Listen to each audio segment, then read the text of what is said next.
أنفسنا ومن سيئات أعمالنا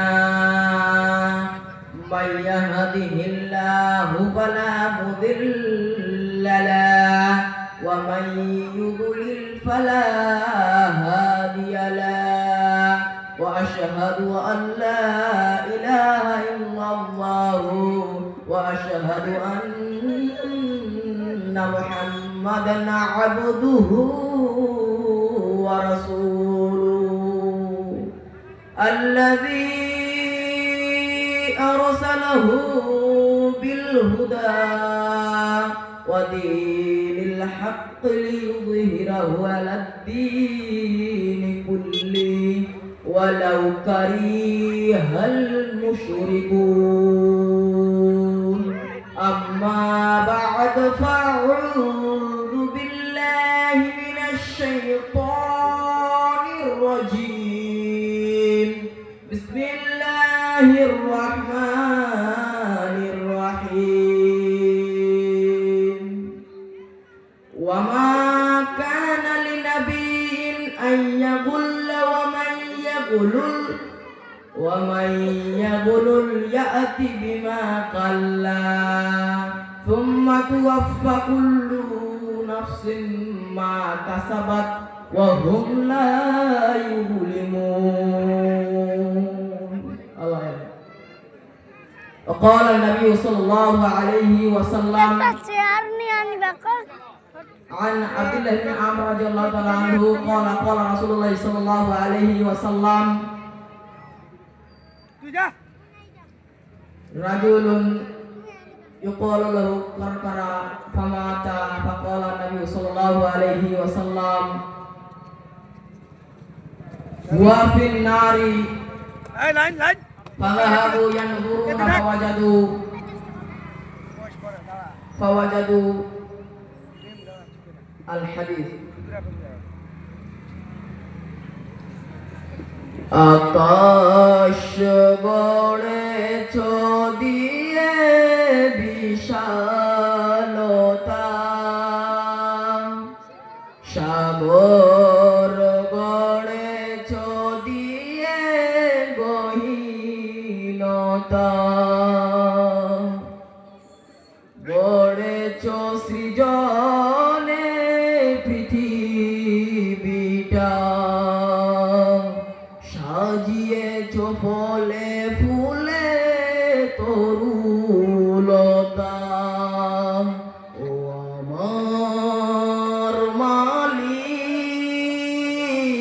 মালিক তোমার উপমা তুমি একা ও আমার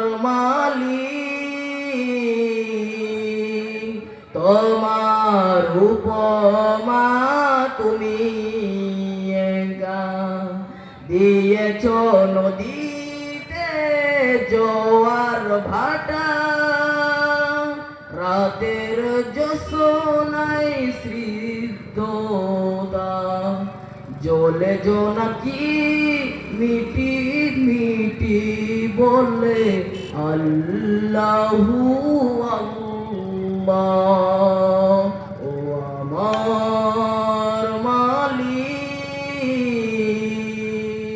তোমার উপমা তুমি একা দিয়েছ শুভ্রমে বৃষ্টি ফোটা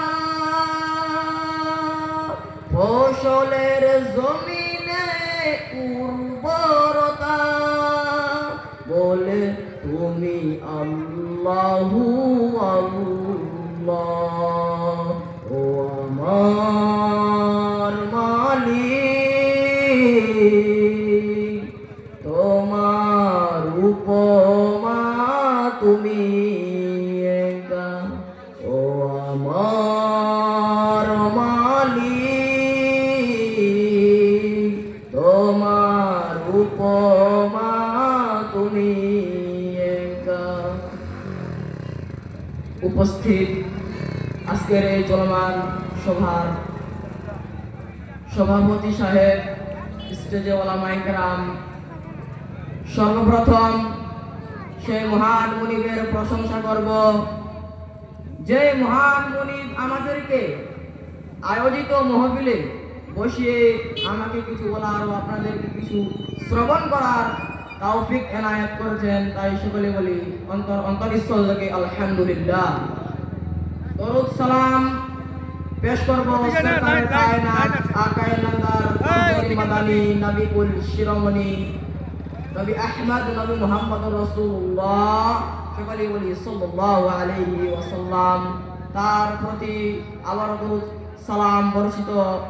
আল্লাহুম্মা সাল্লি আলাইহি আল্লাহুম্মা বারিক আলাইহি। সম্মানীয় উপস্থিতি, আমি আপনাদের সামনে যেই বিষয়টি আলোচনা করব মনে করেছি, সেই বিষয়টির নাম হলো আত্মসাৎ। কারো কোনো সম্পদ অথবা কারো কোনো জিনিস আত্মসাৎ করা একটা বড় গুনাহ,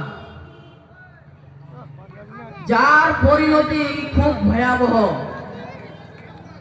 আমাদের নবী মুহাম্মদ সাল্লাল্লাহু আলাইহি ওয়াসাল্লাম আজ থেকে প্রায় 1450 বছর পূর্বে মদিনার মরুভূমিতে যে সকল পাপের কারণে জাহান্নামের কথা উল্লেখ করেছেন, তার একটি বড় পাপ আত্মসাৎ করা। যে সকল পাপ করলে মানুষের পরকাল হারিয়ে যায়, তার একটি বড় পাপ আত্মসাৎ ও চুরি করা। আমাদের আরো জেনে রাখা ভালো হবে যে কাজ, যে আমল, যে পাপ করলে মানুষের অন্তরে আর ঈমান কাজ করে না, তার একটি বড় পাপ আত্মসাৎ করা। এই প্রসঙ্গে মহান আল্লাহ তাআলা বলেন, ওয়ামা কানা লিনাবিয়্যিন আইয়াগুল্লা, কোন নবীর পক্ষে, কোন রাসূলের পক্ষে শোভনীয় নয় যে তারা চুরি করবে অথবা আত্মসাৎ করবে। ওয়ামাইয়াগুলুল ইয়াতি বিমা গাল্লা, এবং যে আত্মসাৎ করবে ইয়াতি বিমা গাল্লা ইয়াউমাল কিয়ামতি, সে তা নিয়ে কিয়ামতের মাঠে উপস্থিত হবে।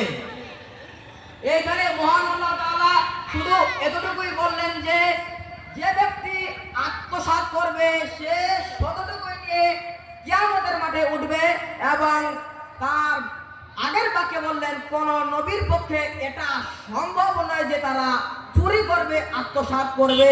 তারপরে আগে বলছে, তারপরের বাক্যে বলছে সুম্মা তুওয়াফা, ফির তারা আবার কুল্লু নাফসিন মা কাসাবাত, পৃথিবীর বুকে যারা যেটুকুই কামিয়েছে, উপার্জন করেছে, কুল্লু নাফসিন মা কাসাবাত ওয়া হুম লা ইউজলিমুন।